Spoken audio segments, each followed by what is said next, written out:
தமிழ்நாடு காங்கிரஸ் கமிட்டியின் தலைவராக இருந்த செல்வ பெருந்தகை அவர்கள் அந்த பொறுப்பிலிருந்து நீக்கப்பட்டு அந்த இடத்திற்கு மாணிக்கம் தாகூர் அவர்கள் நியமிக்கப்பட்டுள்ளார்.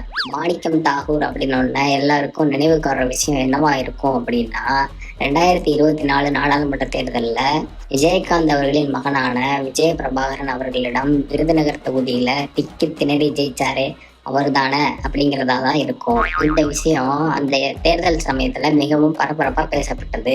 இதெல்லாம் ஒரு பக்கம் இருந்தாலும் 2026 சட்டமன்ற தேர்தலுக்கு முன்பு இருந்தே மாணிக்கம் தாகூர் அவர்கள் ஒரு நாடாளுமன்ற உறுப்பினராக காங்கிரசின் முக்கிய தலைவராக இருந்து கொண்டு திமுக கூட்டணியில குழப்பம் ஏற்படுத்துற வகையில பல்வேறு கருத்துக்களை முன் வச்சுக்கிட்டே இருந்தாரு.